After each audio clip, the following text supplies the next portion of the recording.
Who is the most violent gang in DeKalb County jail? Man, gotta be the Bloods, bro. The numbers, they got the numbers. You know what's crazy, man? Bro? I come from a time, and I know it don't matter. I come from a time, bro. You couldn't find a blood in DeKalb County, bro. You couldn't find one in Atlanta. Yeah. Like it was a major blood wave, like around about like 06, 07. Mm-hmm. 06, 07. You know, you had Gucci Mane, Bloody J. You know what I'm saying? Wayne. Yeah. Wayne. You know what I'm saying? Things like that. And that's, I hate to call it what it is, but it's like a trend, a fad. So I've heard several people sit right there on that couch and say that. Yeah, it's like a trend or a fad. You know what I'm saying? Just like, no disrespect, just like brothers who come to jail who running and hiding for something, they try to run up the religion. Or they'll go Muslim. You know what I'm saying? They'll go gang. Shit. They might even go gay. You know what I'm saying? But they running from something because they can't be accepted over here. They don't got kicked out over here, so now they got to come somewhere else. All right. I've heard of several, I guess, sections and or factors, but in DeKalb County, is there? And mind you, I'm a civilian and I'm an old nigga, so I don't mean no disrespect. Is there a presence from, and I want to say the name right because I had an interview, and for whatever reason, I'm saying Rolex because that's what it sounds like. He like, nah, bro, Rolex. Yeah. I'm like, oh, I had to go back and change the thumbnail and everything. And then I heard somebody else say sex, money, murder. Yeah. But from your perception, what's the history, as much as you can? What's the history of these different organizations in Atlanta and how they got to Atlanta? Okay, so well, you got like with any organization, you got an umbrella. Mm-hmm. You feel what I'm saying? You got, okay, how can I use the example? All right, so okay, just say a lot of people don't know. I just found this out recently. Chipotle is a manufacturer. They come from McDonald's. Stop playing, and bro. I swear to God, I just found that out. Bro, stop lying to me, just found that out. Bro, in my mind, when I go to Chipotle, bro, I'm getting outside. I don't even eat McDonald's, bro. I ain't ate McDonald's since I was a kid. It ain't no good for you. But in my mind, like when I go to Chipotle, I feel freer. Like I'm eating vegetables and stuff. See, McDonald's owns Chipotle. McDonald's owns Chipotle. McDonald's, what they spend their money on is advertisement. So when you look at them commercials, you like, damn, you know what I'm saying? Chipotle look good. They got the grilled honey chicken and yeah. Not knowing this is paid advertising by McDonald's. Now McDonald's spend more on advertising than they spend on food. No, for real. For real. Yeah. You feel what I'm saying? Yeah. They spend more on advertising than they spend on food. So they whole concept is to let me get your mind first. Let me make you desire this, and once you get it, you don't care how it look. You just want it because you're already locked in. Because you don't know what you want until I show you. You feel what I'm saying? So that's a lot of people problem in the world. People don't know what they want until you present it to them. Or program. Yeah. A program for sure. Yeah. And that's all it is, program. Yeah. So how does it correlate to the gang umbrella? Oh, okay. So yeah, like I said, it's an umbrella. So okay, you got blood, you got sex, money, murder, you got, you know, on the west, you got Pyru, you got Treetop, you know what I'm saying? And on the east, you got sex, money, murder, you got G-Shine, you got Billy, you know what I'm saying? Them some of the original blood sets on the east. And then you got like a subordinate, like you got a CEO, you got the underboss, and you know what I'm saying? That's just how it is, like a umbrella, you know what I'm saying? You got people who originated things, and then you got people who they passed it down to, and people want to put their own spin on it. You feel what I'm saying? Just like Adidas, you got Yeezy, and you got this, and you know what I'm saying? Yeah, like Nike, Air Jordan, and Jumpman, and it's just different factions and the umbrella, but it's all same representation as or it's supposed to be. There's several active gang wars going on inside the Georgia Department of Corrections right now. Right. Several of them. Blood on blood, Muslims, blood, GD, blood. We spoke about Washington. You said that. Blood and GD. Yeah, I actually went to Teddy's funeral that was in Macon. Macon State. Yeah. No. He was at Washington. He got killed at Washington. Yeah. And then I got some people in Macon that these my people. So we went to bro funeral. Yeah. Then had the opportunity to interview Teddy brother after the funeral. Right. He did he had a music video or whatnot. So I interact with a whole lot of people. Crips, Blood, niggas, Serranos, good for whoever, police, wardens. I have talked to everybody. I got a video with Victor Hill, bro. Yeah.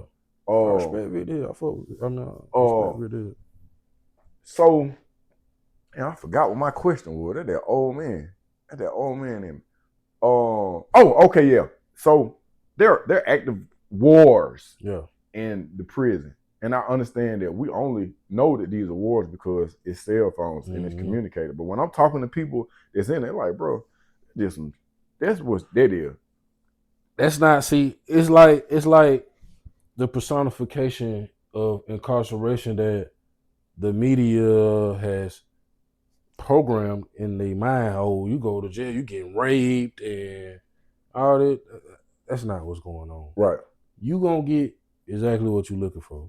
If you come in there and you can't occupy your mind enough to the point where you stay out of other folks' business, you're gonna get in some stuff. Mm-hmm. You know what I'm saying? That's why when you come to jail, you really supposed to be rehabilitating yourself. You getting broke down to the lowest point. You're supposed to shed your old skin so your new skin can grow in. Right. You shouldn't leave that facility the same person you came in as. I agree. I'm gonna touch on that. My question was gonna be, are there wars inside the DeKalb County jail? I mean, to be blatantly honest with you, it's gonna always be war because we warring with ourselves. But to answer your question, what comes from the chain gang applies to the county. Gotcha. Because you got the people coming from the chain gang. Okay. Applying. So it's just it's just like one from one point to another, man. Going to another one point to another, bro. All right. So you have, in several degrees, had a renewing of the mind. Yeah, mind you was already mentally on point prior to going in. Right. I've seen people go in there, and when I went to the county jail, I'm 19 years old, and I didn't really have respect for people who smoke drugs. They was J's, like, But then I didn't understand on the third day, after the man had slept, he gonna ride. This a man, for real. And I ain't understand when one of them punched me in my mouth. Keith Thomas, I ain't gonna never forget this dude. Nigga punched me in my mouth. I was like, y'all need to handcuff him. That's a criminal, nigga. But he had an opportunity to be away from the drugs. Right now, bro, it's an epidemic. It's an epidemic, bro. And I'm having homies that's going from, they paroling out. Well, he going to the halfway house, and because he on K2, they catch him doing the K2 and send him right back to chain gang. So then a lot of people are not getting that free time away from drugs. Some of them, whatever you want to get high off of, you can get high off of it, bro. Look, bro. I ain't gonna lie to you. So when I got locked up, when I got transferred to Clayton County, in Clayton County, man, they got 4 dudes in the cell. What? Man, it's 4 dudes, man. 2 dudes on the bunk, 2 dudes on the floor. If you know what I'm saying, if you allow that to go on in your dorm, in your cell. But when I came to Clayton County, I came in the cell with the guy I rode from the transferring bus with, because we were chopping it up. So we had this one unc. He smoked dope. We let him come in the room because he old. They finna have him sleeping under the stairs. Yeah. Flows flooding. So we like, Unc, just come in here, just whatever. Unc coming up, not knowing Unc got dope on him. Man, Unc snong hard. Unc use the bathroom on itself, bro. Now I don't sleep. I sleep light. I don't sleep. I'm No. straining on the toilet. He like, God damn, won't nothing come out. So goddamn, he's sitting, fell asleep on the toilet. Goddamn, I guess when it hit him, he was battling so bad it woke him out of sleep. Cause he woke up. Next thing we know, you got feces on the toilet. Oh man. Feces on the toilet, bro. So wake up for breakfast. Smell, I'm like, what the hell is that smell, bro? I'm like, you finna have to go get in the shower. Man, it hit the lights. I'm like, bro. Hey, Come on, man. You gotta pack it up, man. You got to go. Yeah, bro. Yeah. Man, I'm just like, man, damn, bro. It's like, I'm like, left the streets, and you got access to what you had on the street right here. So, shit. Bro, what you had to go back to Clayton County for? I had a warrant because I used my cousin's name in the traffic stop. Because I thought I had warrants. Remember I told you I had got pulled over and talking about the murder from 2019. So I'm like, I might have a warrant. I got pulled over. Let me use my cousin's name. You know what I'm saying? Forgot to go to court.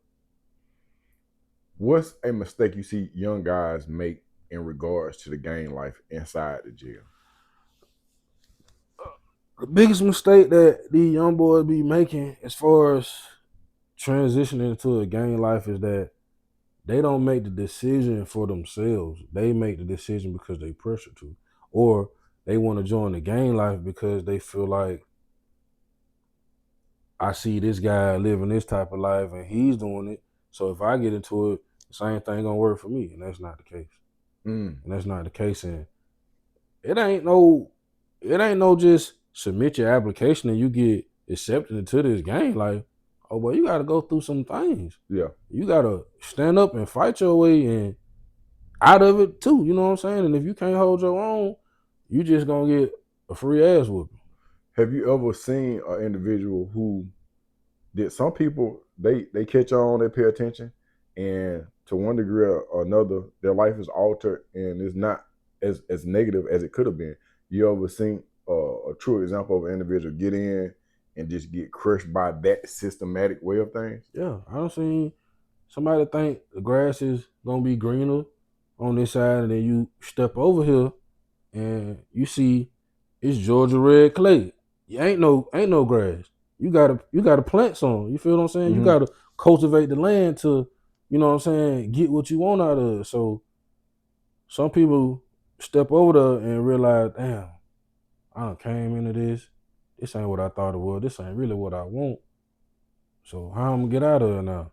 Same way you had to come. You gotta get beat up, or you gotta damn near lose your life. You know what I'm saying? Blood in, blood out, and same principles apply to every other gang. Earlier, we talked about how some gangs originated from the Black Panther Party, or the Black Panther Party had a 10-step program, right? And a lot of things kind of matriculated from that, right? You understanding some of the ins and outs to some of these organizations. What assets or what positivity or do gangs bring to Black culture?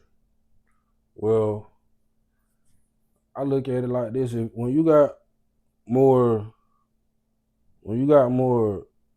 conscious and structured minds into the game, because it ain't just it's structure in that too. You know what I'm saying? Because like you say, like I said, it's crazy that a lot of our knowledge and our talent is locked up. That's where I say a vast majority, 65, maybe even 70% of our talent and knowledge is in jail. You know what I'm saying? All the good books are in jail and everything. And so what was I saying? Yeah, like they think it's one way and see that it's not, and then when you cross over it's kind of hard to, you know what I'm saying? It's kind of hard to jump up out of there. Yeah. Does the gang culture add to Black culture or take away from Black culture? Well, I think it's, man, I'm gonna say some real Come on with it. spill, bro.